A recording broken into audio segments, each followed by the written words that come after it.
Bom dia. Eu gosto muito daquele versículo. Alegrei-me quando me disseram, vamos à casa do Senhor. Eu não sei quem chamou vocês a estarem aqui. Meu convite começou quando eu tinha 14 anos e demorei uns 6 para ir à casa do Senhor. Fiquei em dúvida, tinha outros compromissos. Eu sei que a maioria das pessoas que aceitaram a Jesus e estão na igreja foi por meio de alguém que convidou. São poucos os momentos que alguns que se converteram por vontade própria. Alguém o convidou, alguém deu testemunho, foi um amigo, um parente. Então, essa é a persistência que nós temos que ter. Tá? Às vezes, você faz um convite hoje para alguém, e esse alguém, depois de 6 anos, que vai aceitar Cristo. Porque é um processo. Eu sempre falo isso, como testemunho próprio.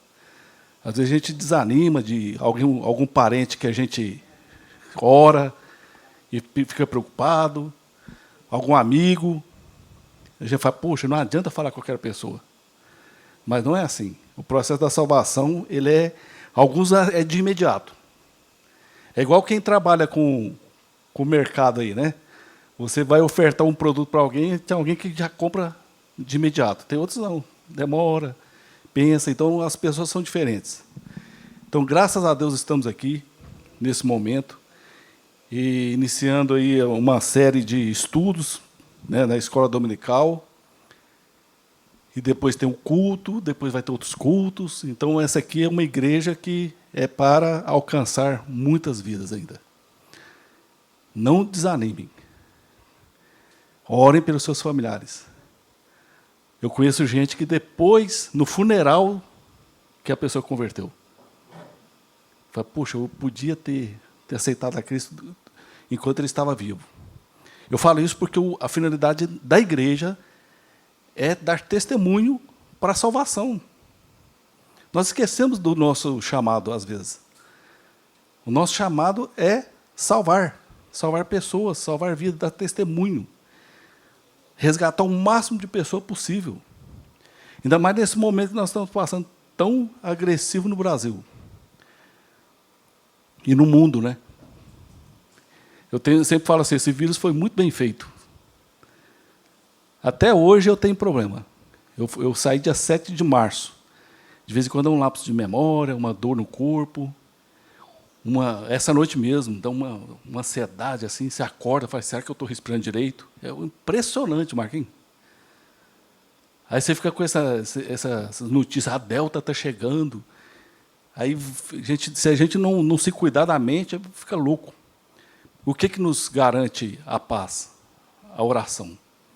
Aí quando você fala, Senhor, eu sou do Senhor e eu quero ainda seguir o propósito que o Senhor tem para mim.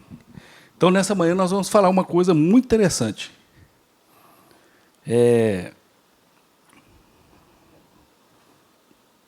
Aquele que aceita a Cristo, independente da época, pode ter certeza que é salvo? Quando a gente faz essa pergunta na igreja, não somente os novos convertidos, mas também aqueles que estão há muito tempo na igreja, têm dúvida. Quando nós vamos fazer a entrevista para os candidatos, né, à profissão de fé, aí, vez ou outra, a gente faz essa pergunta, né? E aí, você tem certeza da sua salvação? E várias pessoas têm dúvida. Vou me esforçar. Não sei, né? Se Deus quiser. Tem uma dúvida, e aquilo tira a alegria da pessoa, porque a pessoa fica mais dependente do que ela faz do que Jesus é. Então, hoje nós vamos falar sobre essa certeza. Será que a pessoa que é de Cristo pode ter certeza da salvação? Então, nós vamos discorrer aqui sobre a segurança, né, que nós temos na salvação. Nós vamos falar também, mesmo que alguém tenha certeza, ele pode perder a salvação? Porque o problema nosso é que nós temos... Bom dia, Lucas. Nós temos várias linhas teológicas de pessoas que, durante os séculos, foram defendendo pontos de vista. Então, tem pessoas que acreditam que não, você tem que se esforçar para ter salvação, você pode perder, você tem que estar sempre ativo na igreja, não está errado. Mas a pessoa faz mais pela obra do que pela graça. E a gente vê assim, um ativismo violento. Então, se você faz alguma coisa diferente, está fora do padrão, aquele está errado. Né? Eu lembro direitinho, foi em 2011. Impressionante, né? 2011, 10 anos atrás. Eu e mais o Carlos Machado, lá da segunda igreja, nós queríamos fazer transmissão online. Você não sabe o que nós passamos. Que isso? Transmissão online? As pessoas vão deixar de vir na igreja. As pessoas, isso aqui vai esfriar a igreja. Como vai ser a comunhão? E hoje, transmissão online? Quem não estava preparado? E até hoje tem pessoas que não sabem falar online. Pastores não foram preparados nesses 10 anos a falar online. A pandemia fez isso acontecer. O Julinho, né, que é o nosso seminarista, eu acompanho o seminarista faz anos, né, desde 82. Primeira vez que um seminarista, eu cheguei e falei, Julinho, você está aqui em Uberlândia? Você não está estudando mais? Não, estou estudando. Como? Online. Eu falei, puxa vida, né? Aí eu fiquei lembrando de 10 anos atrás. Até o seminário hoje é online. Então, são coisas que Deus vai preparando a gente tem que ouvir. Né? Naquela época, a gente tem que estar antenado. O que vai ser? Ontem eu estava conversando com o meu filho. Eu gosto muito de conversar com ele. O Eduardo Henrique. A gente foi sair à noite. Eu falei, filho, o que você está estudando? Ele falou cada coisa lá que eu não sabia. Eu falei assim, meu filho, mas você está nessa linha aí. Ele está vendo submarino nuclear, como que funciona, que fica 30 dias lá embaixo d'água, como que faz a oxigenação. Eu falei assim, meu Deus do céu, o que que... Aí eu falei assim, meu filho, dá licença que eu não estou entendendo. Mas porque a geração deles está sempre preparada para o mundo que vem. E a gente tem que ouvir. A gente tem que ouvir as crianças, ouvir os jovens. Porque Deus está preparando, Deus tem um plano, e a gente tem que ouvir. E às vezes a gente não ouve. Então nós vamos falar sobre isso também. Alguém pode perder a salvação? E por último, vamos falar da perseverança. Perseverança. Está faltando muito, né? Vamos fazer uma oração. Senhor, nós estamos aqui agradecidos por esse local, agradecidos por esse meio de transmissão da Tua Palavra, que há muitos anos o Senhor tem preparado, Pai, os Teus servos, a igreja, para atuar nesse momento que já era de conhecimento do Senhor. Então, nós queremos que o Senhor nos oriente, nos abençoe, nos guarde e nos use poderosamente na Tua Palavra, cada um na sua especialidade, no seu chamado, cada um nas suas habilidades, nos seus talentos. Que o principal seja, ó Pai, levar o conhecimento da Tua Palavra a todo mundo, para que o mundo creia que Tu és o Deus verdadeiro e que por Jesus nós podemos ter a garantia da vida eterna. Nós oramos no nome de Jesus, amém. Irmãos, eu acho que todos nós temos um limiar ali. A hora que chega nos 50 anos de vida aqui, você começa a repensar. Eu, por exemplo, quando eu fiz 50, eu fiz um plano de Floriano 2042. Alguns me chamam de Floriano. Porque 2042 é quando eu estarei com 80 anos. Eu comecei a pensar, poxa, agora eu tenho que contar de lá para cá. Quase que foi interrompido agora esse ano. Eu pensei que ia ser interrompido em 59. Mas eu fico pensando, que tristeza para o homem. Imagina se nós vivêssemos antes de Jesus nascer. Como que seria isso aqui? Como que seria a igreja, né? O templo? Primeiro seria um cheiro violento, né? Porque tinha que chegar para o pastor Bernardo, era o nosso sacerdote, falou, pastor, pequei. Traz lá então a ovelha. O Senhor traz os pássaros, traz e vamos sacrificar aqui. Então é aquela sangueira, né? Primeira coisa seria isso. O ambiente não seria limpo igual aqui. Olha que privilégio, irmãos, nós termos nascido nessa época. Imagina se a gente tivesse nascido antes de Jesus vir. Seria completamente diferente. Primeiro, você não teria acesso a Deus. Sacerdote que iria lá, escondido, atrás de um véu, ia lá e falar assim, o Zé Mauro, o Floriano pecou.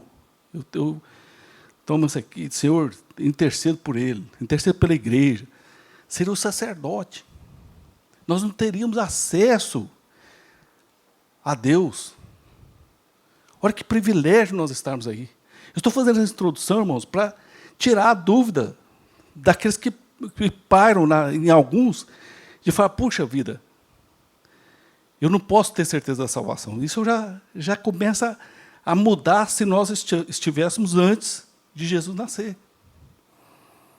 Todas as alianças que Deus fez com o homem antes de Jesus nascer foram quebradas, porque dependia muito da ação humana. Era lei. Faça isso, senão vai ter aquela consequência. Faça isso. Mas o homem não foi capaz de atender o que estava prescrito na lei. Aí veio a nova aliança, Jesus. Então Jesus veio e cumpriu toda a lei. E ele, por sacrifício, fez o último sacrifício do Cordeiro. E é lindo, gente. Até arrepio, assim. Até arrepio. Quando João Batista foi chamado para pregar, e ele pregava o quê? Sobre arrependimento, não é? Se a gente lê lá em Marcos, pregação, arrependei-vos. E quando Jesus apareceu, João viu Jesus no meio de multidões. Como que João Batista reconheceu Jesus? Se Jesus entrasse aqui nessa porta, nós iríamos conhecer? Jesus falou assim, onde 2, 3 estiverem reunidos em meu nome, estarei no meio deles. Se Jesus já apareceu alguma vez, né? E nós nem reconhecemos. Como aconteceu com os discípulos. Jesus apareceu, o pessoal não conheceu Jesus.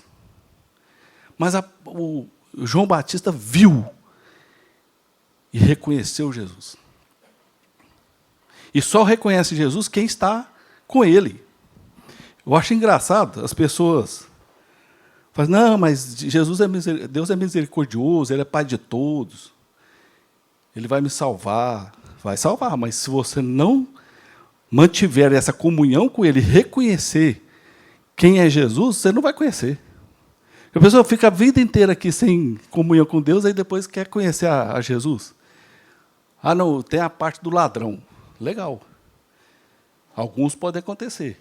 Mas eu vou esperar acontecer o pior para eu reconhecer que Jesus está comigo, reconhecer que Jesus está no nosso meio. Na Santa Ceia, que privilégio a Santa Ceia. Mas às vezes nós acostumamos a vir na Santa Ceia a tomar o pão, comer o pão e tomar o vinho, como se fosse um ritual, como era lá no Velho Testamento.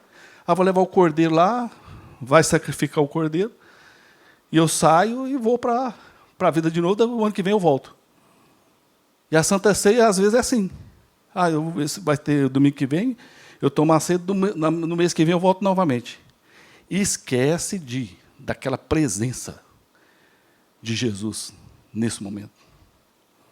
Esquece daquele momento que eu estou aqui. Esquece daquele momento que eu vou tomar a Santa Ceia na presença de Jesus. Eu estou me preparando para isso. Então, são coisas que vão acontecendo, que a gente vai tendo... essas coisas que nós vamos fazendo, nós vamos alimentando a nossa certeza de que nós estamos com Cristo e estaremos com Ele. Quando a pessoa não faz assim, ela tem dúvida. São duas coisas que acontecem. Presunção e dúvida, quando se fala em certeza da salvação. Presunção. O sujeito vaidoso, né? Não sou salvo. Lembra disso lá, quando Jesus veio? Os fariseus, né? Ou, como que é? Por que você fala que é filho de Deus? Nós temos aqui, somos filhos de Abraão. Tem muitas pessoas hoje que são assim também. Não, eu estou aqui na igreja, eu sou líder. Rapaz, mas está faltando alguma coisa aí, né? Está faltando a mensagem de João Batista, arrependimento. Interessante que, quando Jesus, quer ver? Abram aqui em Marcos, só para vocês verem. Marcos 1. Interessante isso aqui. Quando 1,14.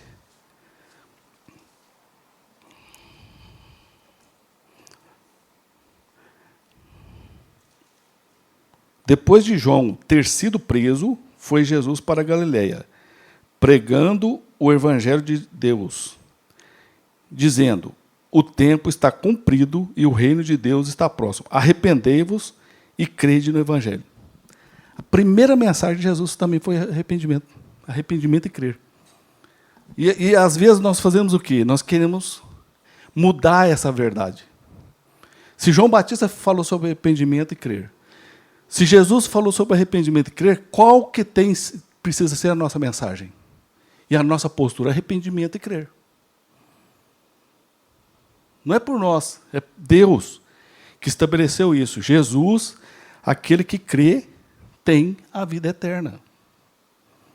Não dá para duvidar. Então, não é presunção a pessoa falar que tem Deus, mas ela ainda não aceitou a Jesus, não arrependeu. Então, é presunção.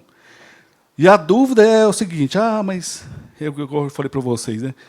Quando a gente vai, principalmente novo convertido, quando vai ser entrevistado para batismo, ele tem a dúvida: mas eu vivi tanto, eu pequei tanto. Aí vê muito para o lado de quê? Do que aprendeu como pessoa, como homem. Depende muito do meu esforço. Isso aconteceu com Nicodemos, certo? Se a gente for ver lá em Nicodemos, João 3, né? Nicodemos chegou, primeira coisa que ele falou no versículo 2, né? Versículo 2 do capítulo 3. Rabi, sabemos. Por que ele falou sabemos? Com certeza não era só ele. Eram todos que estavam ali conversando, os mestres, né, da época. Sabemos que o Senhor, né, sabemos que és mestre, vindo da parte de Deus, porque ninguém pode fazer esses sinais que tu fazes, se Deus não estiver com ele. Então, imagina assim: não, eu creio em Jesus por causa disso, dos meus conhecimentos, do que eu creio, do que eu sei. Só que aí Jesus desconstruiu ele. Impressionante como que Jesus fez com Nicodemos. Falou assim, no versículo 3. A isto respondeu Jesus: em verdade te digo, que se alguém não nascer de novo, não pode ver o reino de Deus. Acabou com ele. Falou assim: Nicodemos, você é mestre, você conversou com todo mundo aqui, mas se você não nascer de novo, se alguém não nascer de novo, não pode ser filho de Deus. Desconstruiu todinho o que ele cria. Aí ele não entendeu. Mas como que pode voltar para dentro do ventre e nascer de novo? E Jesus falou: quem não nascer, no versículo 5, quem não nascer da água e do Espírito, não pode entrar no reino de Deus. Quer dizer, Jesus foi batendo nessa tecla. Colocou aqui o Espírito. E eles estavam andando por eles mesmos, pelos pensamentos, pelo conhecimento, mas não o Espírito. Quem não nascer do Espírito, o que é o Espírito Santo? É o toque. Não foi isso que Jesus falou? Não é isso que nós vivemos hoje? Qual que é quem que está consolando, quem está orientando, quem está cuidando? É o Espírito Santo. Então, se não tiver a presença do Espírito Santo, a gente fica sem essa convicção de que nós estamos com Deus. E aí Jesus fala mais outra coisa aqui, que é bom para nós também. Eles aprenderam a fazer assim, ó, siga a lei de Moisés, cumpra os ritos. Eles aprenderam assim. E tem muita gente, eu demorei uns 5 anos para aceitar Jesus como meu Salvador, porque eu tinha aprendido errado. E eu ficava questionando, eu ia na igreja, olhava, não, esse negócio está errado, não está batendo aqui, né? Então, mas Jesus falou aqui no versículo 8, desconstruiu totalmente o que Nicodemos falou. O vento sopra onde quer, ouves a sua voz, mas não sabes de onde vem, nem para onde vai. Assim é todo o que é nascido do Espírito. O Nicodemos, não é do seu jeito. Ô Zé Mauro, adolescente, sabichão, não é do seu jeito.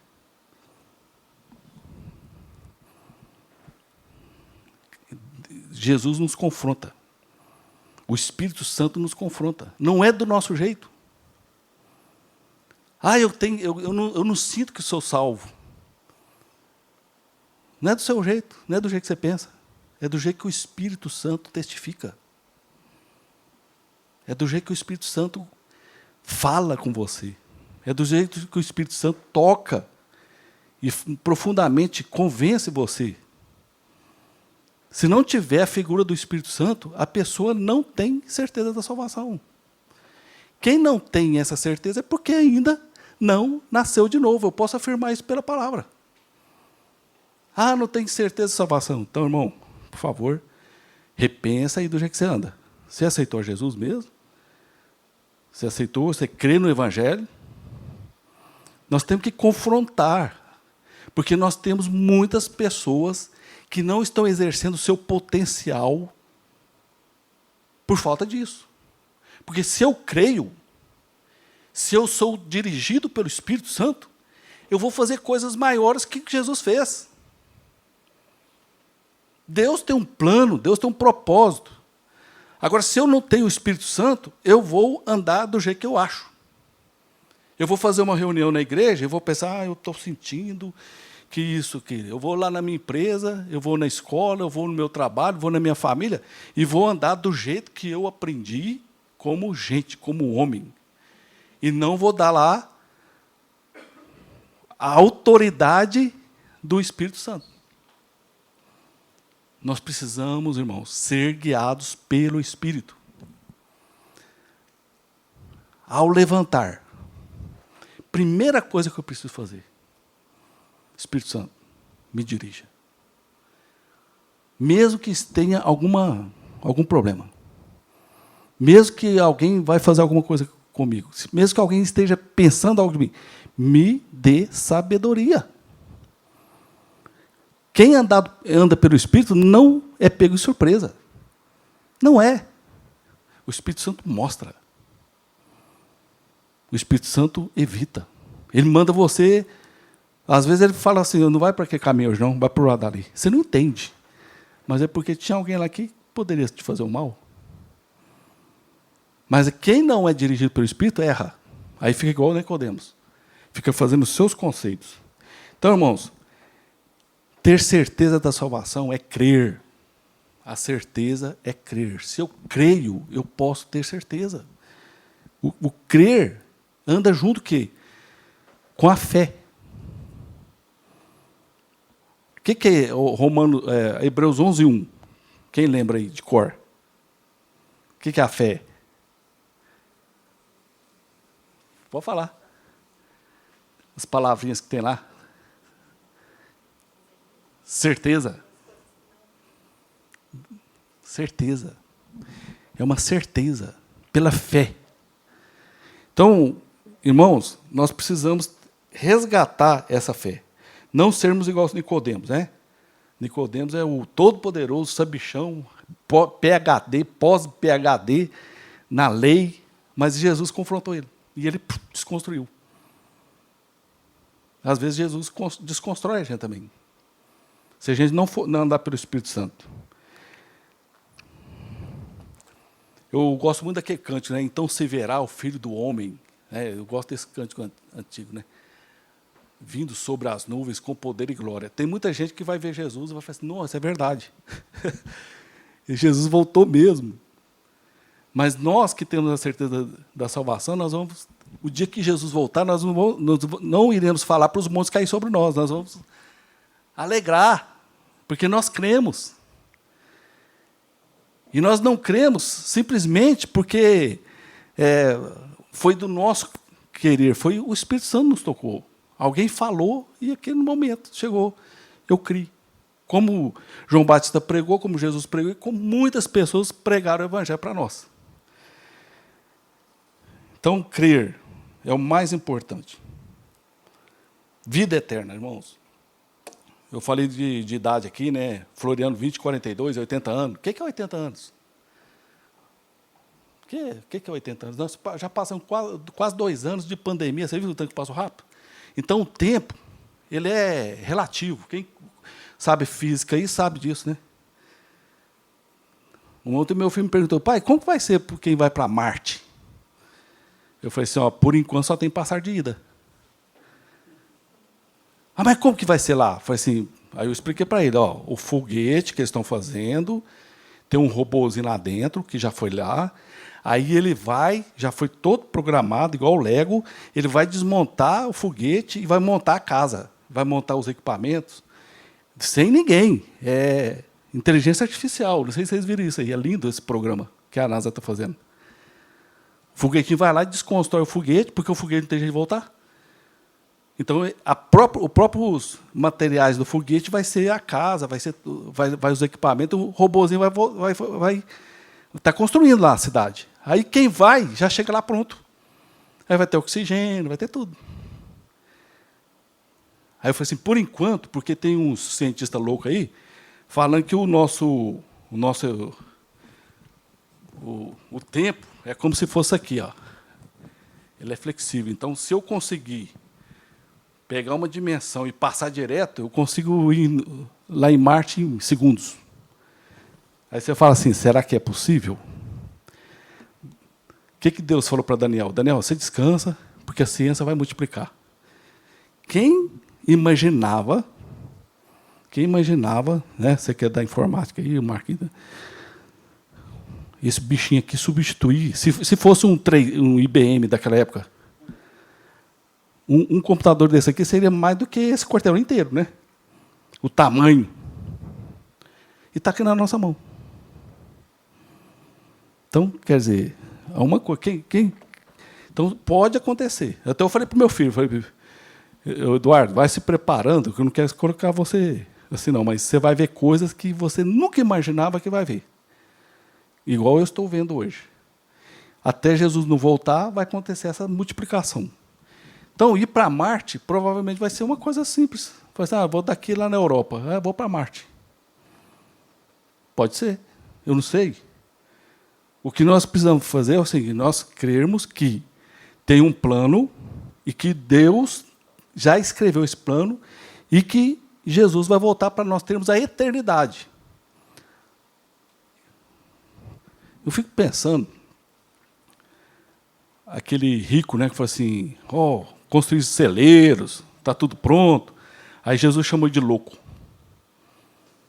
Hoje mesmo perderam a tua alma. E você, quem vai fazer? A maior preocupação de quem não tem Cristo deveria ser essa. Onde que eu vou passar a eternidade? A hora que eu fechar o olho aqui, o Mauro e os seus bonecos, né? Se o seu coração parar de bater agora, para onde você vai? Essa deveria ser a maior preocupação de todo ser humano. Porque aí ele ia rever o plano que Deus tem para ele. Porque tem muitas pessoas indo pelo Nicodemos. E muitas pessoas têm falado assim, eu recebi um telefone há muito tempo atrás, você quer ajudar lá o asilo? Eu falei, não, eu tenho uma ajuda já, tenho um asilo. Não, mas para pagar a dívida. Eu falei, que dívida? A dívida que nós temos. Eu falei, não tem dívida, Jesus já pagou. Nenhuma condenação há para aqueles que estão em Cristo Jesus. Aí você desconstrói o pensamento. Mas muitas pessoas acreditam que depende do esforço. Ah, então quer dizer que eu sou salvo, eu vou continuar pecando. Não. De jeito nenhum. Quem é de Cristo, eu vou dar testemunho de Cristo. Eu vou ser testemunho, eu vou preocupar com aquilo que Deus tem para nós. Para aquele plano que o Espírito Santo vai nos conduzir. Então eu não vou pecar, eu vou me santificar. Está escrito em Hebreus, né? Seguir a paz com todos e a santificação, sem a qual ninguém verá o Senhor. Então aquele que crê, aquele que tem a salvação, ele vai continuar o caminho da santificação. É um processo. Hoje eu vou ser melhor que ontem e amanhã eu vou ser melhor que hoje. Não por mim mesmo, mas para a glória de Deus. Então, Jesus disse o seguinte, olha, pelos frutos vocês conhecerão as árvores. A árvore, né? E o fruto do Espírito é. Aí tem uma lista. Interessante que fala assim, o fruto. O fruto, vocês perceberam lá, em Efésios está escrito o fruto, não é os frutos. Agora, as obras da carne. Interessante, né? As obras da carne estão no plural. E o fruto do Espírito está no singular. Por que isso? Porque aquele que tem Cristo, ele é completo. O Espírito Santo faz uma obra nele para que ele dê esse fruto que ele foi designado. Quanto mais eu estou com o Espírito Santo, eu vou dar fruto. Depois vocês leem lá. Aí faz uma lista, né? O fruto, bondade, misericórdia, porque quem está com Cristo, ele além de ser nova criatura, ele foi feito para quê? Para que tenha boas obras. E Tiago fala muito bem isso. Essa semana eu postei aqui na equipe, né? 53% dos brasileiros estão com dificuldade alimentar. 53% dos brasileiros estão com dificuldade alimentar. Aí eu, como cristão, eu fico assim, vou ler a notícia. Eu leio a notícia, 53% dos brasileiros estão com problema de alimentação. E vou ler aquilo ali como se fosse um jornal nacional, uma Record TV. Agora, quem tem Cristo e sabe que eu tenho boas obras para fazer, eu já vou pensar em alguma coisa. Eu vou pensar em alguma coisa. Eu não vou me contentar com isso. Eu vou fazer alguma coisa. Se 53% dos brasileiros estão com dificuldade financeira e também de alimentação, que está afetando, provavelmente o vizinho nosso está passando necessidade. E vizinho gozado, viu, gente? Antigamente, né? Lá em Uberaba, de vez em quando, eu vejo isso também. Eu conheço uns 4 ou 5 casas em volta da minha sogra. Mas aqui em Uberlândia, às vezes eu não conheço nem quem está do meu lado. E geralmente, quem está com problema, o que faz? Esconde. Esconde. Então, quem está passando necessidade nunca vai falar para você que está com necessidade. Tinha um senhorzinho lá na igreja uma época, eu sou muito observador, né? Infelizmente, eu aprendi a ser... Estava como diácono, né? A gente vê muito. E um senhorzinho entrava lá e eu olhava assim para ele, um sapatinho velho, desgastado, lá na segunda igreja, cara. Eu com 5 sapatos lá no meu guarda-roupa, ele com um sapatinho só rasgado. Falei, Silvano, você viu? Não vou falar o nome dele, não, né? Senhorzinho. Falei assim, eu vi. Falei, eu vou dar um sapato para ele. Então, não estou falando que sou eu, não. Cada um de nós fomos feitos para fazer boas obras, irmãos. Precisamos dar um olhar. Nós temos uma igreja lá no Tayamã, pastor Isaías. Vocês têm que ir lá. Então, às vezes, nós estamos assim, num sistema que a gente só... Tem um ditado assim, ande com quem...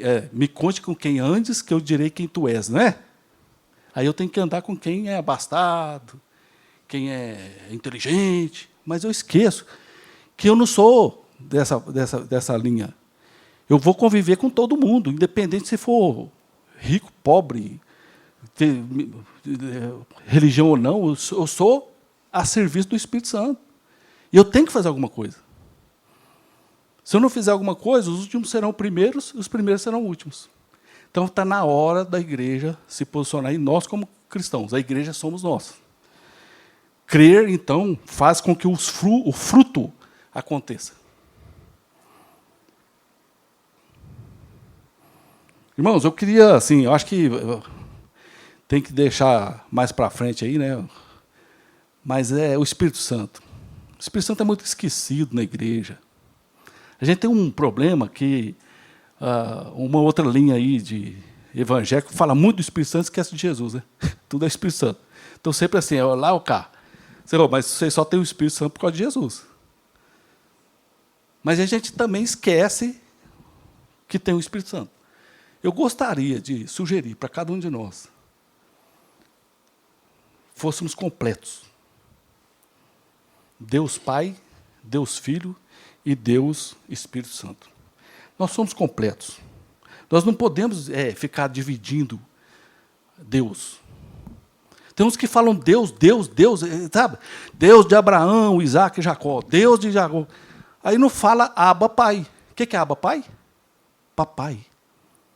Qual que foi a oração que Jesus ensinou? Pai nosso. Ele não falou assim, Deus. Ele falou Pai. Às vezes nós esquecemos de chamar o nosso Deus de Pai. E às vezes falamos tanto Pai, mas esquecemos que Ele é Deus. Ele é Senhor sobre a nossa vida. Precisamos ter uma igreja que saiba bem o papel de cada um. O nosso Deus triuno. Assim que nós acreditamos. Deus Pai. Autoridade máxima, que Deus enviou. Vamos ler aqui, só para... O tempo está rápido, mas eu tenho que falar sobre isso aqui. Se eu colocar aqui 3,16, todo mundo sabe, né? O que é 3,16? Está vendo? Eu nem falei que é João. Então, 3,16, João. Se eu falar que 3,16, que é lá em... que é o Espírito Santo, a palavra de Deus, né? Tem vários 3,16, mas 3,16 é isso mesmo, né? Só que antes, Jesus falou uma coisa, no 14 e no 15. E do modo porque Moisés levantou a serpente no deserto, assim importa que o Filho do Homem seja levantado, para que todo o que nele crê tenha a vida eterna. Aí ele fala que Deus enviou o seu Filho. Que nós somos também partes. Nós gostamos de ler a Bíblia em partes. Aquela caixinha é legal, caixinha de promessa. Só que nós precisamos a palavra de Deus fala, ler, meditar e praticar. Meditar, o que eu mais gostei, assim, meditar é quando é igual uma vaca que tem 2 estômagos, né? Como um capim ali, fica o dia inteiro ali, depois passa para o outro. Isso é meditação. Eu tenho que deixar esse versículo aqui, essa palavra de hoje, entrar no meu coração e eu ter convicção de que eu sou salvo. Eu não posso ter mais dúvida. Então, Jesus veio para isso. Aqui está escrito. Deus mandou Jesus para isso. Alguém fala aqui do perder a salvação? Isso aqui, porque a gente pensa assim, quantas pessoas que estiveram no nosso meio não estão mais? Porque tem 2 tipos, né, de afastamento, o temporário e o definitivo. E aqui a lição fala de 2 casos. Primeiro, Pedro. Pedro negou Jesus, negou? Só que ele arrependeu. E voltou para Jesus e se tornou um dos maiores líderes da igreja. Até a católica fala que ele foi o primeiro papa. Tanto poder que Pedro usou. Depois da conversão dele, genuína, né, do retorno do arrependimento, Pedro foi assim, algo que transtornou o mundo. Quando Jesus fala, vocês farão obras maiores do que eu fiz, eu penso em Pedro. Que às vezes nós estamos sendo Pedro. Nós estamos precisando de olhar e falar assim, não está certo, eu estou negando a Jesus. E tem o outro caso lá, que é o definitivo, que foi o quê? Judas. Judas também traiu Jesus por as 30 moedas, arrependeu, mas o arrependimento foi o quê? Remorso. Ele não voltou para Jesus, ele foi lá e se enforcou. E a Bíblia fala muito bem disso. fala que eles estavam no nosso meio, mas não era dos nossos. Porque a ovelha ouve a voz. Então, está escrito lá em João 2,19. Eles saíram do nosso meio, entretanto, não eram dos nossos. Porque se tivessem sido dos nossos, teriam permanecido conosco. Então, aquele que vai, que é de Deus, e um dia ele volta. Eu lembro de uma irmã, uma mãe chegou desesperada, meu filho está afastado da igreja. Aí ela falou assim, irmã, fica tranquila, ele vai voltar. Você pregou o evangelho para ele? Você tem convicção de que ele era de Jesus? Então ele vai voltar. Então tem pessoas que, por um tempo, ficam afastadas da comunhão, da igreja, mas ele volta, ele vai voltar. Agora, quem não teve esse novo nascimento, aí é porque ele não foi alcançado. Lá em Efésios, está falando, passei aqui rapidamente, está falando do processo da salvação, né? Primeiro Deus, o Pai escolhe, o Filho redime e o Espírito Santo sela. Então, toda a Bíblia, a gente vai ver a coerência, né, do Evangelho, do Deus triuno. Deus cria, Jesus redime e o Espírito Santo sela. Então, se eu te deixar assim uma mensagem para hoje, a perseverança não é por nós, não sejamos Nicodemos, tá? Nós vamos ser dirigidos pelo Espírito Santo. A perseverança não é porque eu preciso justificar a minha salvação, não. É pela consequência de eu ser filho. A minha boa obra é pela consequência do meu amor, do fruto do Espírito. O que eu vou fazer é para a glória dele, não é para mim. Aqueles que estão preocupados, né, em dúvida, se alegrem. Diante de muitos, Jesus orou. Você lembra de uma música, não sei se é do tempo aí, do Marcelo, acho que é da minha idade, uma música do Jairinho, Jesus olhou para mim. Jesus olhou para mim, na cruz olhou para mim. E ele fala que ele vai orar de novo. Imagina os olhos de Jesus assim para você, e fala assim, meu filho meu, seja bem-vindo aqui. Você foi fiel no pouco, sobre o muito te colocarei. Essa tem que ser a nossa certeza, que nós estaremos com Ele para todo sempre. Então tenhamos a alegria da salvação, tenhamos a alegria, não vamos ficar em dúvida, gente. Quem tem dúvida não tem alegria. Vamos ter a certeza que nós somos chamados, nós somos justificados e que nós temos aqui o selo do Espírito Santo. Vamos, então, ter comunhão com o nosso Deus triuno, Deus Pai, Deus Filho e Deus Espírito Santo. Não vamos fatiar, não. Eles são um, e nós somos um com Ele. E a salvação, irmãos, é a maior riqueza que qualquer homem pode ter. Quanto que custa uma salvação? Quanto que custa? E nós recebemos de graça isso, pela graça. Nas próximas lições nós veremos isso. E eu quero deixar aqui uma coisa que, encerrando, João 17.